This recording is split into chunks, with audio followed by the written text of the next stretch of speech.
Alhamdulillahi Rabbil Alamin. Wa bihi nasta'inu ala umurid dunya waddin. Wassalatu wassalamu ala habibi Rabbil Alamin. Wa sayyidi gurril muhajjalin. Wa imamil muttaqin.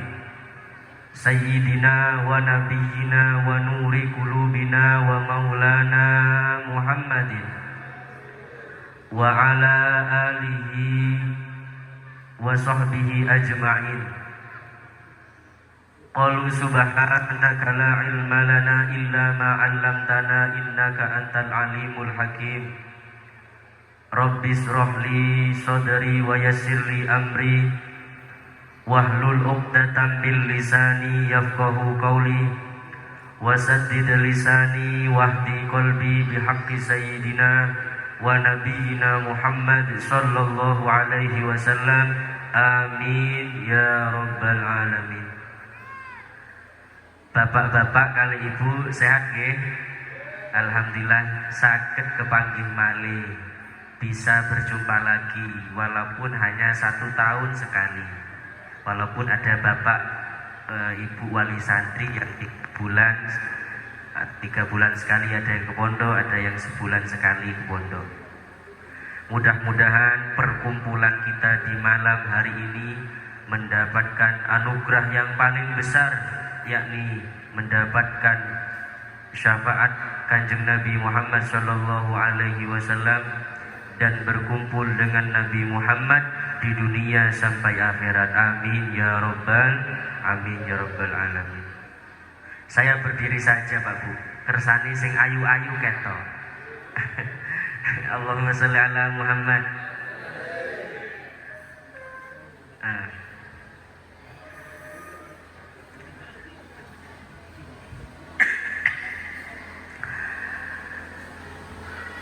Sekarang sering beberapa pertanyaan ditanyakan kepada kami pribadi Pak Bu.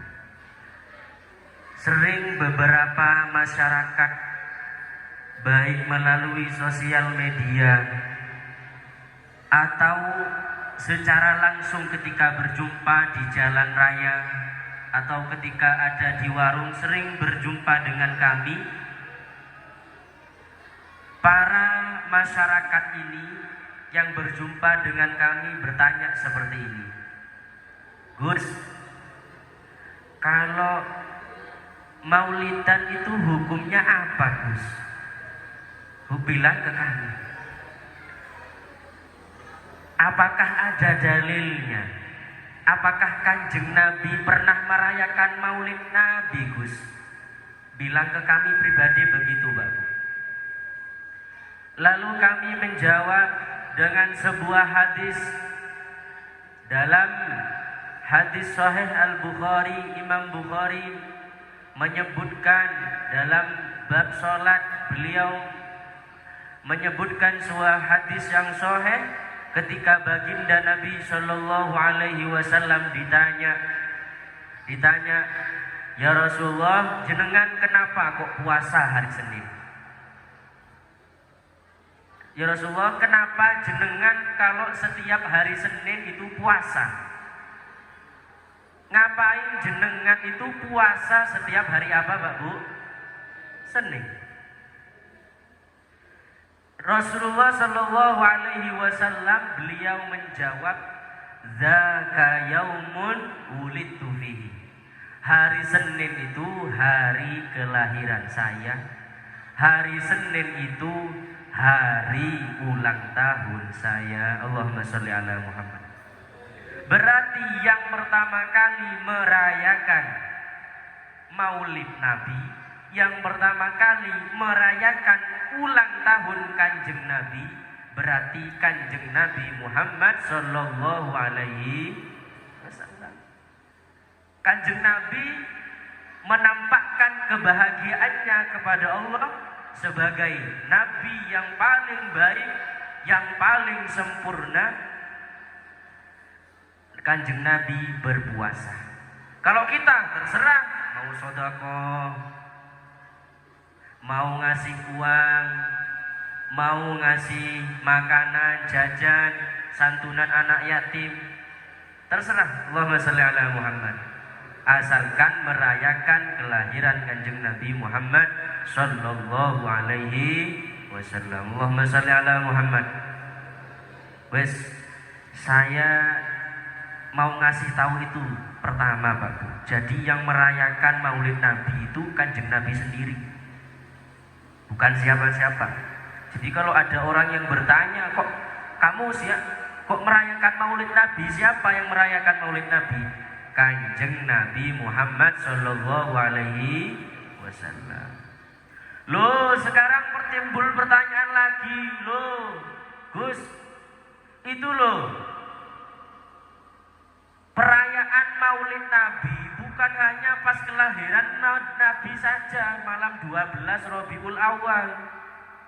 Kenapa Gus? Kenapa seperti di daerah Jawa ada Maulid 40 hari? Ada Maulid dari tanggal 1 bulan Maulid sampai setelah bulan Maulid masih baca Maulidan, merayakan Maulid.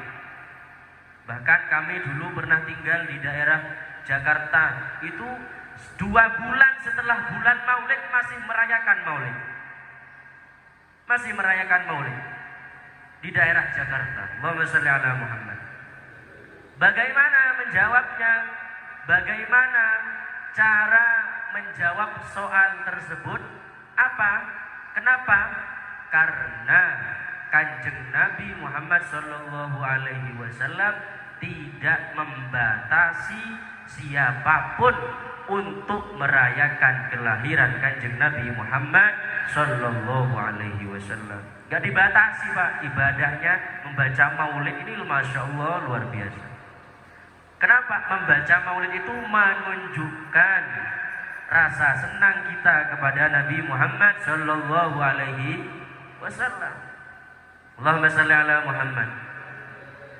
Sebelum kita ngisi ngaji bersama-sama, yang kami muliakan para imam masjid, para guru ngaji, para yang ngaji yang selalu membimbing anak-anak santri yang kecil-kecil, ngaji alif, ba'ta dan lain.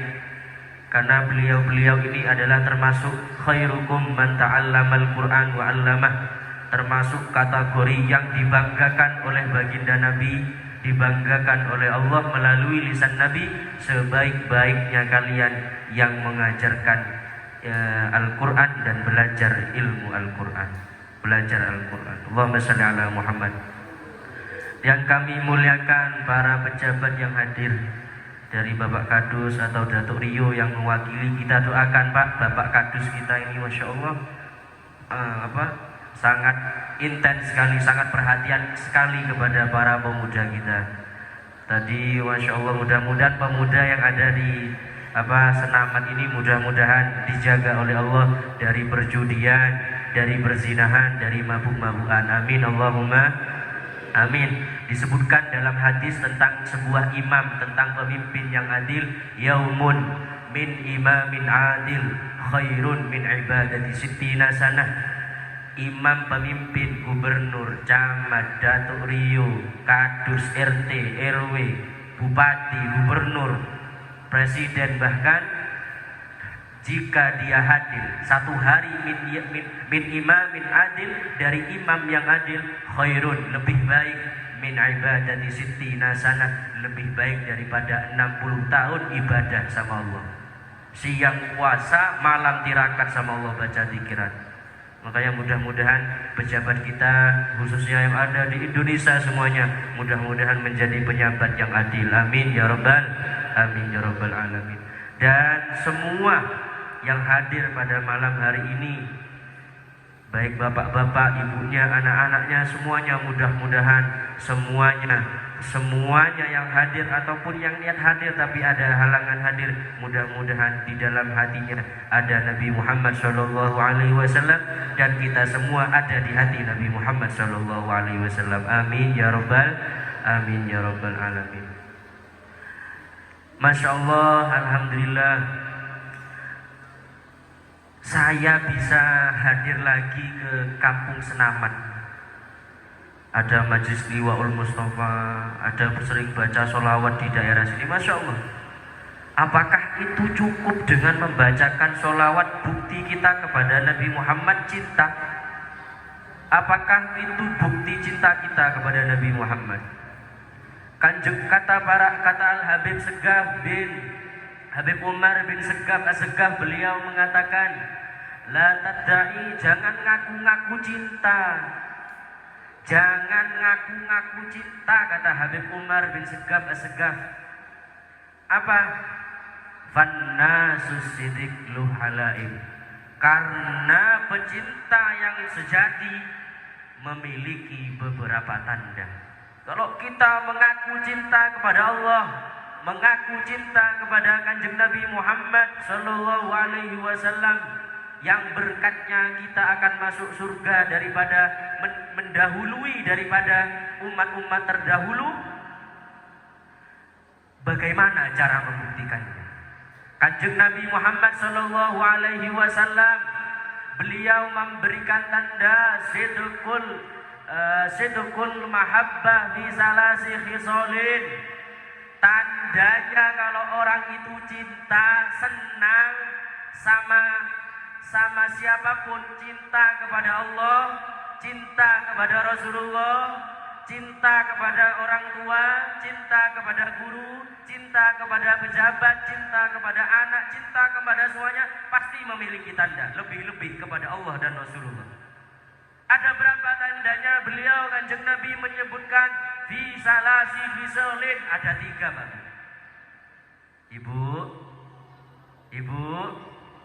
Ibu, Allahumma shalli ala Muhammad. Saya doakan mudah-mudahan ibu-ibu yang sergap jawab, mudah-mudahan tambah rizkinya, tambah hartanya, tambah lancar pekerjaannya, anaknya dijadikan anak yang soleh-solehah, bapak-bapak yang fokus ngaji, yang khusyuk, mudah-mudahan tambah istrinya. Tapi tambah istri maksudnya tambah sayang istrinya. Bapak-bapak lu, amin. Masya Allah. Enggak, Bu, jangan hati-hati, Bu. Amin, tambah sayang istrinya sama bapak, gitu loh maksudnya. Tambah anak. Allahumma shalli ala Muhammad. Allahumma shalli ala Muhammad. Allahumma shalli ala Muhammad. Tandanya cinta kepada Kanjeng Nabi, wahai kamu dusun Senaman. Tandanya 3. Yang pertama, saya sebut sebagian saja. Kanjeng Nabi beliau mengatakan, yang pertama kalau dia benar-benar cinta, tanda yang pertama, ayyah taro kalama habibihi ala kalami ghairihi. Ekonya dikecilin dikit Pak, minta tolong.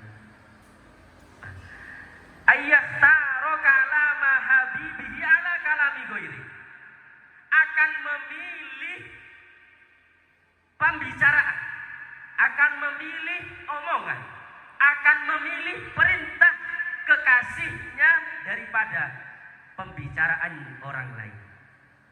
Kita nih yang ngaku kepada Allah, yang ngaku cinta kepada Allah, seberapa rajinkah kita sholat kita? Apakah, mohon maaf Bapak, ada Pak Ustaz, ada imam masjidnya di sini? Sinten ngapunten. Oh, beliau nggih. Ngapunten Pak Ustaz, tanglet. Kalau sholat subuh yang banyak jamaahnya apa nyamuknya? Oh, nyamuknya loh. Ngaku cinta sama Allah.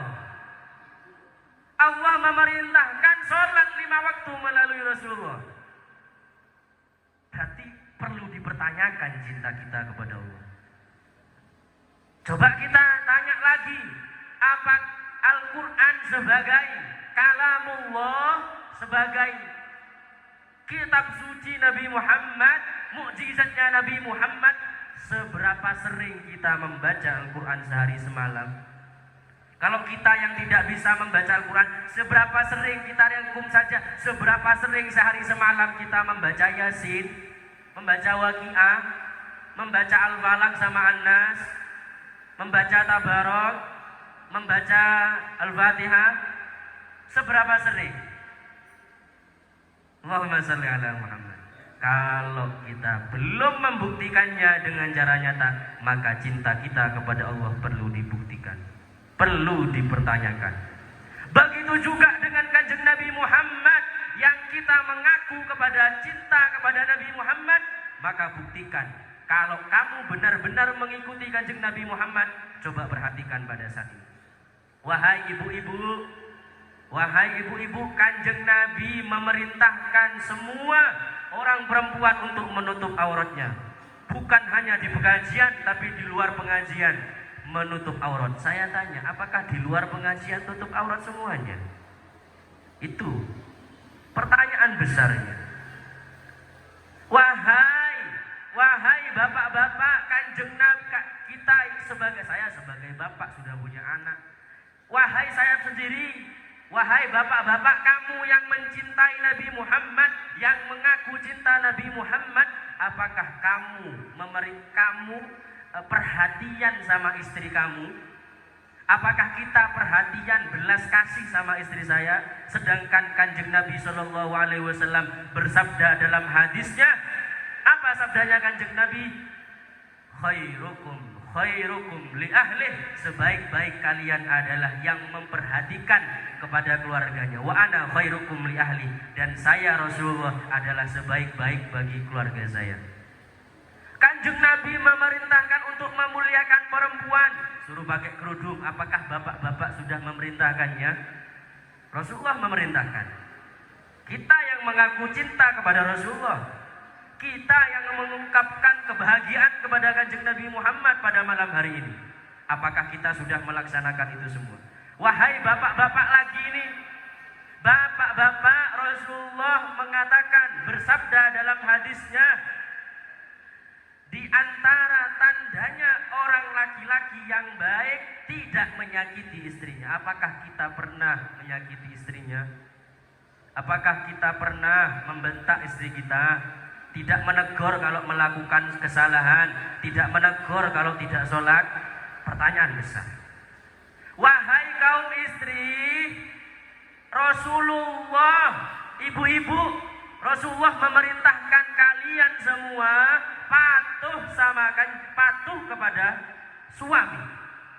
Makanya seandainya ada sujud kepada selain Allah, maka kata Kanjeng Nabi, la amartu az-zaujah litasjuda li zaujiha, saya akan memerintahkan seorang istri akan sujud kepada suaminya. Kenapa?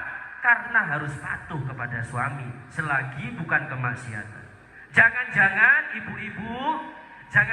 ibu-ibu termasuk ini yang bapak-bapak bikin otaknya blong. Ada 4 orang Pak Bu, 4 golongan gak boleh diajak musyawarah. 1 orang bodoh, gak punya ilmu, jangan diajak musyawarah.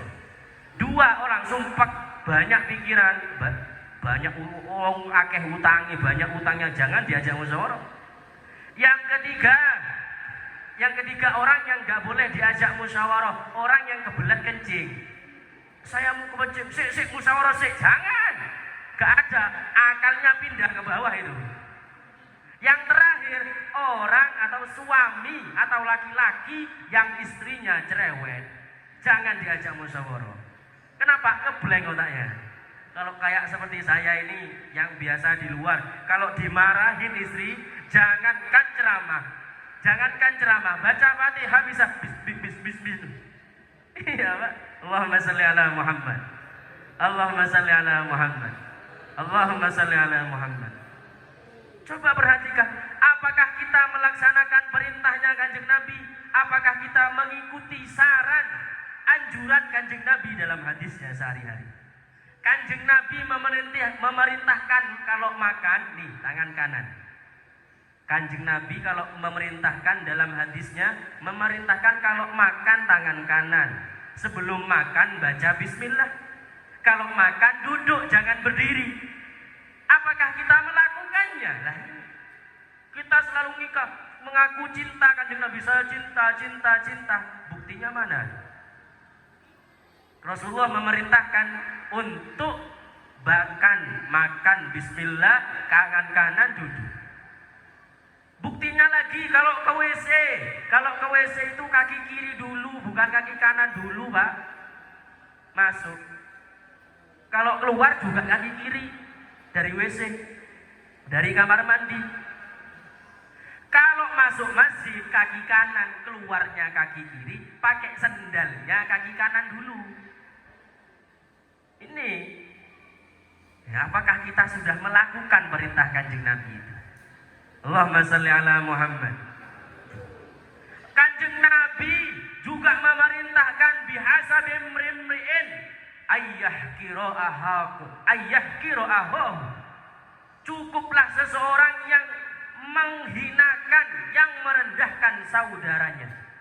Gak boleh merendahkan seseorang, Bu. Apakah kita sudah sering menyakiti tetangga kita? Apakah kita sering untuk mencaci tetangga kita? Apakah kita masih sering untuk menfitnah tetangga kita?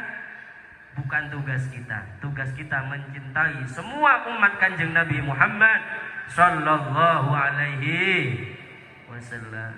Ini perlu dipertanyakan. Jadi tanda cinta yang pertama adalah memilih dawuh, memilih perkataan, memilih perintahnya Kanjeng Nabi daripada perkataan perintah yang lain selain Kanjeng Nabi Muhammad sallallahu alaihi. Allahumma salli ala Muhammad. Allahumma salli ala Muhammad. Nah, contoh, tak kasih contoh. Kalau Kanjeng Nabi minum itu pakai tangan kanan. Nah, kasih contoh. Bismillahirrahmanirrahim.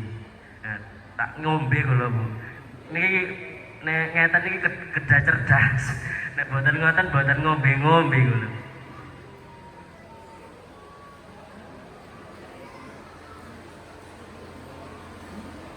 Alhamdulillah suweger sampai keringetan kula, insyaallah keluar dari dusun Senamat, insyaallah saya sehat, amin Allahumma amin.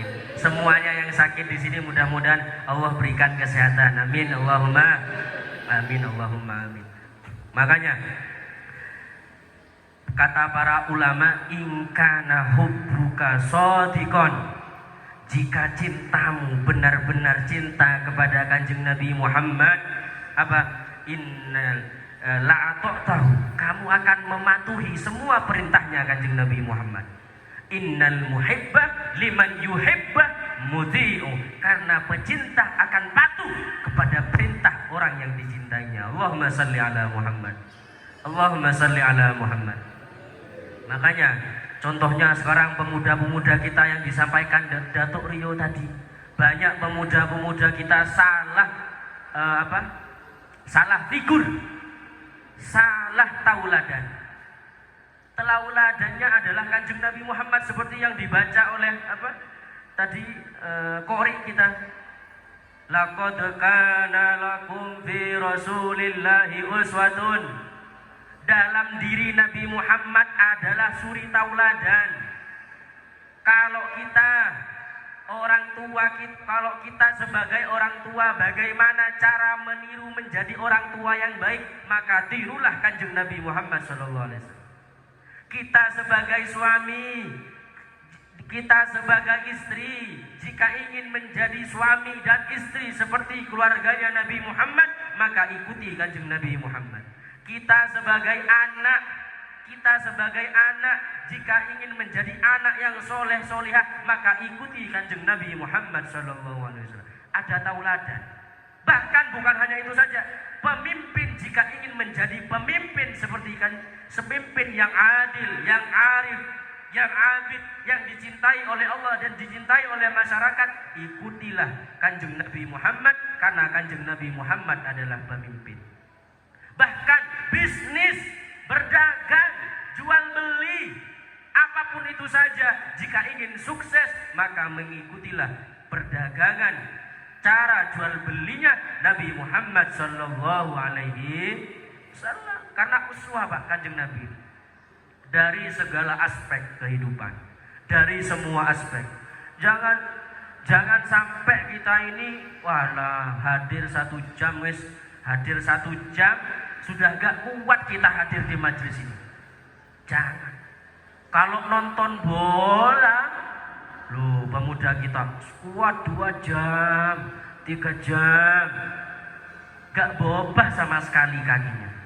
Atau ibu-ibu yang suka sinetron, Masya Allah, sampai nangis nonton sinetron, baca sholawat gak nangis. Ini perlu dipertanyakan. Allahumma sholli ala Muhammad, Allahumma sholli ala Muhammad. Itu Pak. Jadi yang pertama adalah memilih daripada perintah yang diperintahkan Kanjeng Nabi Muhammad daripada perkataan lain selain Kanjeng Nabi Muhammad untuk menunjukkan bukti kita cinta kepada Nabi Muhammad sallallahu alaihi wasallam. Allahumma amin. Mudah-mudahan kita semua termasuk pecinta Nabi Muhammad sallallahu alaihi wasallam. Yang kedua, kalau kita bukti cinta kita kepada Kanjeng Nabi, apa buktinya? Ayyakhtaro majalisata habibihi ala majalisa ghairihi. Memilih majlisnya Kanjeng Nabi, tempat pengajiannya Kanjeng Nabi daripada majlis selain majlisnya Kanjeng Nabi. Coba lebih banyak mana di dusun Senaman ini kalau ada orkes daripada maulid Nabi, sholawatan, majlis liwa'ul Mustafa misalkan, lebih banyak mana? Orkesnya apa maulidnya? Loh, itu kok ngaku cinta sama Kanjeng Nabi. Mudah-mudahan setelah ini, dengar ini, insya Allah taubat semuanya. Amin Allahumma amin. Lebih hadir majlis lagi. Kita jangan lihat siapa yang baca sholawat, siapa yang baca Al-Quran, siapa yang ngaji ngisi ceramah. Gak ada Pak Bu, gak ada. Karena majelis seperti ini, masjid yang kita hadirkan pada malam hari ini untuk perayaan Maulid Nabi, ini adalah majelisnya Kanjeng Nabi Muhammad SAW. Makanya ada seorang Habib, namanya muridnya yang dibaca oleh Majlis Liwa'ul Mustafa tadi, Maulid Simtud Duror. Beliau memiliki murid yang terkenal, wali besar, namanya Al-Habib Abdul Qadir bin Ahmad bin Qutban. Habib Abdul Qadir bin Ahmad bin Qutban ini wali besar di zamannya. Ketika beliau pulang dari majelis gurunya Habib Ali Al-Habsyi, beliau ditanyakan oleh masyarakat ketika jalan, Habib dari mana Habib? Habib dari mana Habib? Saya jitu min indi Rasulillah sallallahu alaihi wasallam. Saya datang dari majlisnya Rasulullah Muhammad sallallahu alaihi wasallam. Bukan menyebutkan saya datang dari majlisnya Hafid, saya datang dari majlisnya fulan, tidak, tapi datang dari majlisnya Nabi Muhammad sallallahu alaihi wasallam. Masyarakat bertanya, ya Habib Abdul Qadir bin Qutban, bukannya Kanjeng Nabi sudah wafat ribuan tahun, sudah wafat meninggalkan kita, 1000 tahun lebih sudah meninggalkan kita. Apa kata Habib Abdul Qadir bin Qutban? Beliau mengatakan, tidakkah di sana sebuah tempat majlis, masjid, musola, dibacakan Al-Quran bersama-sama, membaca sholawat bersama-sama, mengaji ilmunya Nabi Muhammad bersama-sama, itu adalah warisan Kanjeng Nabi Muhammad Sallallahu Alaihi Wasallam. Makanya secara tidak langsung, mimbar yang saya meja yang saya duduki, tempat yang kita duduki ini semuanya Bu, baik yang di dalam ataupun yang di luar di masjid ini adalah majlisnya Kanjeng Nabi Muhammad Sallallahu Alaihi Wasallam. Mudah-mudahan kumpul di dunia di majlis ini sampai kumpul di akhirat bersama Nabi Muhammad Sallallahu Alaihi Wasallam. Amin ya rabbal, amin ya rabbal, amin ya rabbal. Ada Pak Bu, kita sekarang singkat cerita. Kita cerita ada sahabat namanya sahabat Abbas. Sahabat Abbas, Sayyidina Abbas bin Abdul Muttalib. Jadi sahabat Abbas ini adalah pamannya Kanjeng Nabi. Memiliki saudara 10 di antara ayahnya Kanjeng Nabi yang bernama Sayyid Abdullah. Lah Sayyid Abdullah ini punya kakak, di antaranya namanya Abu Thalib, pamannya Kanjeng Nabi juga. Lah Abu Thalib ini memiliki anak banyak Pak Bu. Di antaranya adalah Ali bin Abi Thalib, anak asuhnya Kanjeng Nabi, anak angkat plus mantu, Ali bin Abi Thalib, Sayyidina Ali. Yang kedua pamannya Kanjeng Nabi yang bernama Abu Thalib ini punya anak yang bernama Ja'far, Sayyidina Ja'far bin Abi Thalib. Lah kata Kanjeng Nabi, ketika Kanjeng Nabi sudah berkeluarga, mengajak kepada siapa? Kepada sahabat Abbas, pamannya Kanjeng Nabi, beliau mengatakan, wahai pamanda, sahabat Abbas, Sayyidina Abbas, gimana kalau anaknya paman saya ini atau saudara jenengan yang bernama Abu Thalib itu kan anaknya banyak, gimana kalau kita ngambil satu-satu, kamu satu, saya satu. Diambillah satu, Pak Bu. Untuk Kanjeng Nabi ngambil anak namanya Ali, dan sahabat Abbas ngambil anak namanya Ja'far.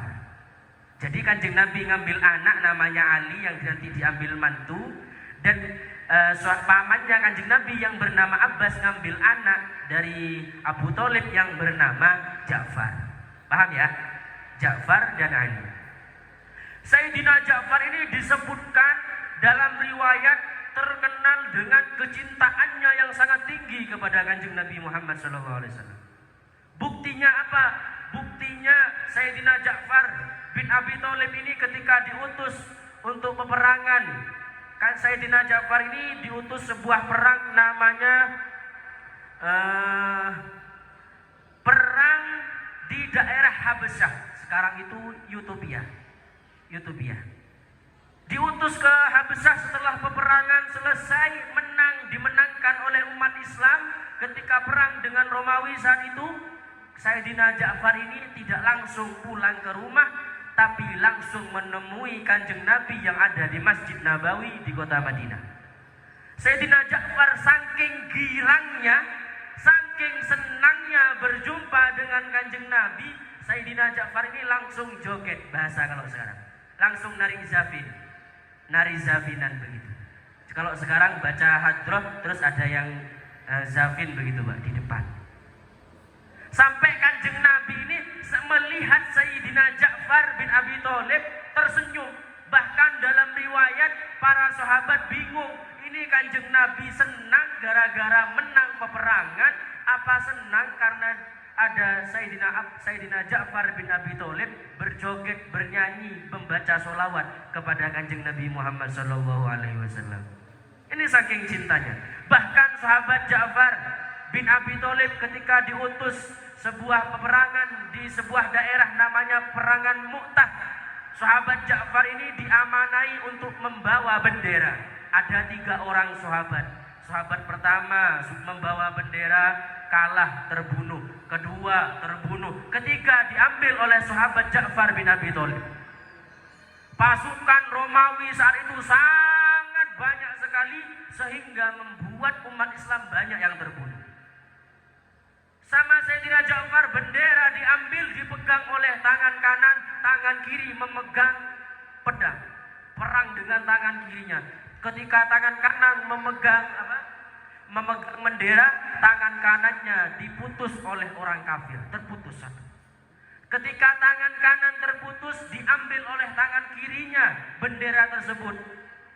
Setelah tangan kiri terputus oleh orang kafir, tangan kiri dan kanannya sisanya memeluk bendera tersebut, sehingga Sayyidina Ja'far dibunuh oleh orang kafir dengan disebutkan dalam riwayat bahkan sampai 70 tusukan pedang dan tombak yang ada di perut dan di belakang Sayyidina Ja'far bin Abi Thalib ini, sehingga beliau wafat dan bendera dibawa oleh sahabat yang lain. Loh, ketika sahabat Ja'far ini terputus tangannya, dua-duanya tetap kokoh membawa benderanya Kanjeng Nabi Muhammad, membawa benderanya umat Islam. Sayyidina Ja'far bin Abi Thalib ini wafat. Ketika wafat, Allah mengutus malaikatnya untuk mengganti kedua tangannya menjadi sayap. Makanya Sayyidina Ja'far ini terkenal dengan Sayyidina Ja'far At-Tayyar, Ja'far yang punya sayap. Setelah wafat, Allah ganti kasih sayap. Apa kata Allah Allah kepada malaikat, pesannya malaikat kasih tahu sama Ja'far, kamu Ja'far bebas untuk memilih 7 surga manapun yang kamu mau. Silahkan terbang menuju surga. Apa yang dilakukan oleh Sayyidina Ja'far? Apakah Sayyidina Ja'far langsung pergi ke surga? Apakah langsung menikmati keindahan surga dengan kemewahannya? Tidak, para hadirin. Sayyidina Ja'far dengan sayap yang dimilikinya saat itu, yang diganti oleh Allah, melewati para malaikat, Sayyidina Ja'far hadir pergi ke kota Madinah untuk mengucapkan salam kepada Kanjeng Nabi Muhammad SAW. Bahkan ketika Kanjeng Nabi duduk-duduk dengan para sahabat di Masjid Nabawi, Kanjeng Nabi tengah-tengah tersebut beliau mengatakan, waalaikumsalam ya Ja'far. Waalaikumsalam Ja'far. Coba, Masya Allah. Para sahabat terheran-heran. Ya Rasulullah, Sayyidina Ja'far itu ikut perang. Kok jenengan jawab salamnya Ja'far itu dari mana? Kata Kanjeng Nabi Muhammad, ini Ja'far lagi terbang menggunakan kedua sayap yang diganti oleh Allah, yang diberikan oleh Allah, lalu menguluk salam kepadaku. Kenapa Sayyidina Ja'far memilih majlisnya Kanjeng Nabi, masjidnya Nabi, memilih menjumpai Nabi? Karena Sayyidina Ja'far bin Abi Thalib mengerti, paham betul bahwasanya Kanjeng Nabi Muhammad lebih agung daripada namanya surga. Allahumma sholli ala Muhammad. Nabi Muhammad lebih penting dari surga. Kenapa? Karena surga ada disebabkan Kanjeng Nabi Muhammad diciptakan oleh Allah Subhanahu wa ta'ala. Kalau kita sebenarnya, kalau saya pribadi ya Pak ya Bu, kalau saya pribadi, kalau ada orang, ya Allah saya minta surga, salah. Seharusnya minta, ya Allah saya kumpul sama Kanjeng Nabi, saya kumpul sama Kanjeng Nabi dunia sampai akhirat ya Allah, begitu. Kenapa? Karena kalau kita kumpul sama Kanjeng Nabi otomatis masuk surga. Tapi kalau kita minta surga sama Allah, dikabulkan sama Allah, tapi belum tentu kita kumpul dengan Nabi Muhammad SAW di surganya Allah Subhanahu wa ta'ala. Allahumma salli ala Muhammad. Allahumma salli ala Muhammad. Allahumma salli ala Muhammad. Allahumma salli ala Muhammad. Makanya surga diciptakan karena Nabi Muhammad SAW. Makanya benar yang diungkapkan oleh Al-Habib Ali bin Muhammad bin Husain Al-Habsyi, pengarang Maulid Simtud Doron, fi jannatin ma syaqoni min wasfiha illa likaunil hibbi fiha khayyama. Saya ini gak pengen masuk surga, gak rindu masuk surga, kecuali karena di surga ada kekasihku yang bernama Nabi Muhammad SAW. Mudah-mudahan semuanya masuk surga tanpa hisab. Amin Allahumma. Amin Allahumma. Amin Allahumma. Amin Allahumma. Amin. Itu Pak, tanda-tanda cinta kita kepada Nabi Muhammad. Kalau membahas tanda-tanda, banyak tandanya. Sayyidina Abbas bin Abi Thalib, beliau pernah ditanya oleh para sahabat, Abbas, apa ma akhlaqu Rasulillah? Apa akhlaknya Kanjeng Nabi itu? Apa yang harus ditiru oleh semua masyarakat? Oleh para sahabat tabi'in, bahkan generasi sampai terakhir, apa yang harus diikuti? Kata sahabat Abbas, beliau memberikan hanya 2 singkatan. Yang pertama, Kanjeng Nabi itu kasratul basyashah. Kasratul basyashah, banyak senyum. Kanjeng Nabi itu gak pernah merengut Pak Bu. Kanjeng Nabi gak pernah merengut, banyak senyumnya. Makanya kata Habib Abdullah Al-Idrus, ada Habib namanya Habib Abdullah Al-Idrus, yang pertama dijuluki Al-Idrus bin Abi Bakar As-Sakron bin Abdurrahman As-Segaf. Beliau mengatakan, tandanya hati itu kalau bersih sering senyum orangnya. Tandanya orang kalau memiliki hati bersih sering senyum. Tapi bukan senyumnya itu kuntilanak. Senyum, ketemu orang siapa senyum, mari monggo. Ada orang pamit, mari monggo. Ini Masya Allah. Nah, Kanjeng Nabi dikit-dikit senyum. Semua Kanjeng Nabi senyum. Bahkan Kanjeng Nabi ini pernah merengut 1 kali. Kanjeng Nabi pernah Bu tidak senyum 1 kali, itu pernah. Kanjeng Nabi ketika dakwah dengan orang-orang kafir, Kanjeng Nabi ini pernah merengut 1 kali. Dengan siapa? Dengan seseorang yang tunanetra, buta. Namanya Abdullah bin Abi Maktum. Ada sahabat namanya Abdullah bin Abi Maktum, waktu itu nyulik apa itu? Nyolek Kanjeng Nabi. Muhammad mau nanya. Muhammad mau nanya. Orang buta nanya sama Kanjeng Nabi. Nabi Muhammad lagi ceramah kayak seperti ini, lagi berdakwah, tiba-tiba dicolek. Kata Nabi Muhammad, iya bentar. Sampai dicolek 3 kali. Allah menurunkan 1 ayat, 1 surat khusus karena Kanjeng Nabi Muhammad berpaling, karena Kanjeng Nabi Muhammad tidak tersenyum kepada orang. Apa suratnya? Surat Abasa wa tawalla an ja'ahul a'ma wa ma yudrika la'allahu yazzakka. Itu 1 surat tentang merengut, Pak. Merengut kepada orang buta Kanjeng Nabi itu. Untungnya Al-Quran diturunkan kepada Kanjeng Nabi Muhammad, merengutnya cuma 1 kali. Kalau kepada kita Al-Quran turun isinya merengut semua. Allahumma sholli ala Muhammad. Gitu bobotan. Makanya, tapi ya kalau senyum jangan senyum seperti pedagang. Kalau senyum pedagang biasanya senyumnya pura-pura, tasannuf pura-pura. Kalau enggak, Pak, beli berapa harganya? Oh, monggo lihat. Enggak dibeli marah loh. Berarti senyumnya pura-pura. Makanya bapak-bapak kalau nanti istrinya tiba-tiba di rumah senyum, hihi, bangun tidur terus senyum lagi, hihi, oh periksa Pak. Allahumma sholli ala Muhammad. Allahumma sholli ala Muhammad. Jadi Kanjeng Nabi itu murah senyum, tapi bukan murahan. Yang kedua, Kanjeng Nabi itu, kata sahabat Abdullah bin Abbas, Kanjeng Nabi itu lainul kalam. Kalau ngomong itu dipilah-pilih, gak mau nyakitin orang. Kanjeng Nabi gak pernah menyakiti sahabat. Ada sahabatnya yang gak sholat langsung ditegur, Hafid gak sholat. Enggak Kanjeng Nabi. Tapi Kanjeng Nabi membuat sebuah pengalihan. Ada orang di daerah jauh tidak sholat, begitu Kanjeng Nabi. Sahabat merasa sendiri, oh saya tadi yang gak sholat. Ini Kanjeng Nabi, saking tidak mau menyakiti hatinya umat Islam. Karena Kanjeng Nabi tahu menyakiti Abraha yang ingin menghancurkan Ka'bah, yang ingin membantai Ka'bah, Allah menurunkan sebuah burung ababil yang menghancurkan semua balantara tentaranya, menjadi hangus, menjadi butiran debu. Bagaimana jika menyakiti hatinya orang mukmin? Disebutkan dalam riwayat, man kasara qalba mu'min, barang siapa yang menyakiti hatinya orang yang mukmin dengan ucapannya, dengan caciannya, dengan makiannya, dengan fitnahannya, faka'annama haddamal ka'bata sab'ina marrah, seperti menghancurkan Ka'bah sebanyak 70 kali menghancurkan Ka'bah dosanya.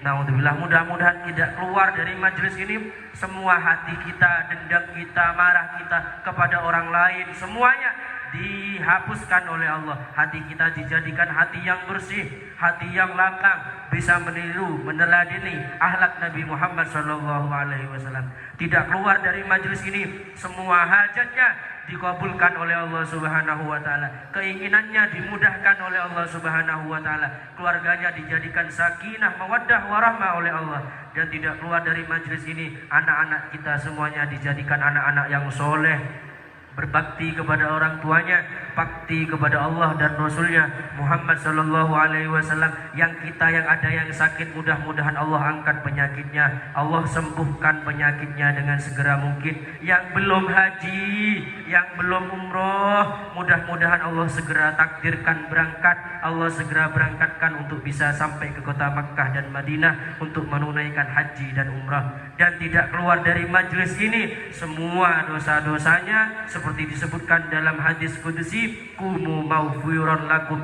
wahai kalian semua yang ada di Senaman, bangunlah dari majlis ini, dari tempat ini, dari majlis ini, kecuali dosa-dosa kalian diampuni oleh Allah Subhanahu wa taala. Amin ya rabbal alamin. Itu saja yang dapat kami sampaikan.